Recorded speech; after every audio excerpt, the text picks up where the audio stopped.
आता मावल्यांचे टकोरे फुटलेत तर पोराच्या छातीत गोळ्या लागलेल्या 2.5 महिने पोरं हॉस्पिटल होते मुंबईच्या।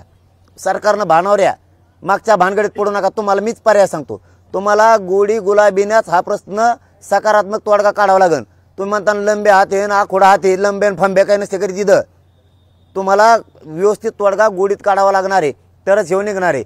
तुम्ही आडमोठ्या भूमिकेत जाल, मुंबईत येऊन देणार नाही तर नामकं करू तर तमकं करू। मराठी तरसालेले आता तुम्ही विनाकारण ही गोष्ट लांबू नका। तुम्हाला माझी विनंती, आम्ही शांततेचे देणार नसता 54 लाख लोकांना प्रमाणपत्र द्या। विशेष बाब देण्याचा अधिकार राज्य सरकारला आहे। तुमच्या चुका 3.5-4 महिन्यातल्या मागच्या विशेष बाब करा।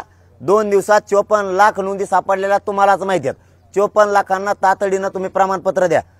पुढच्या 1 दिवसात ज्यांना नोंदी मिळाल्या प्रमाणपत्र मिळाले त्यांच्या परिवारातल्या नातेवाईकांची तर नोंद बघायची गरजच नाही, कारण त्यांची वंशावळ ऑटोमॅटिक जुळली। ज्याची नोंद सापडली त्याची वंशावळ जुळली, मग त्याच्या परिवारातले जुळले तर जमा आहे, त्याच्या सगळ्या परिवारांना द्या।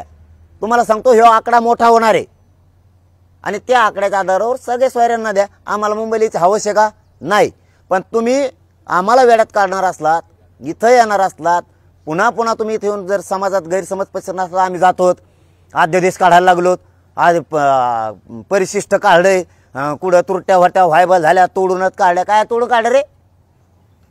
मराठ्यात संभ्रम निर्माण करू नका। तुम्ही काही केलेलं नाही, तुम्हाला 54 लाख नोंदी द्यावं लागतं, कोण बी द्यावं लागते प्रमाणपत्र, त्याच्यानंतर त्याच्या परिवाराला द्यावं लागते, मग सगळ्या स्वाऱ्याचा विषय। आमच्या मराठा समाजात संभ्रम निर्माण करू नका, मराठ्यांनी करून घेऊ नका। मी तुमच्या लेकरांसाठी झुंजतोय, मी सुद्धा तुमचंच लेकरू आहे, माझ्या अंगात मीपणा नाही।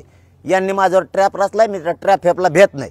तुम्हाला पुन्हा पुन्हा सांगतो, मराठा समाज जो मराठा समाज आहे मुंबईला येणारा त्यांनी 20 तारखेला आंतरवालीपासून निघायचं मराठवाड्यातल्या सगळ्यांना, आणि जे येणार नाही आहेत मराठी त्यांनी वाटा लावायला यायचे। सगळ्या मराठवाड्यातल्या लोकांनी ज्यांना यायचं नाही मुंबईला ते पाठीमागून येणार आहेत, त्यांनी वाटा लावायसाठी यायचं। सगळे मराठी घराच्या बाहेर पडा, हे आपल्याला येड्यात काढायला लागलेत आणि सगळ्यांनी शांततेत उद्रेक जाळपोळ कोणी करायची नाही।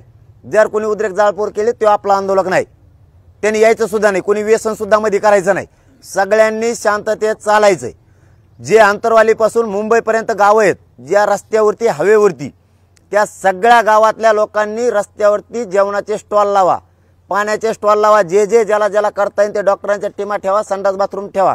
संडास बाथरूम नाही ठेवलं तरी चालेल, आमचे सगळे मुक्काम डोंगराव आहे।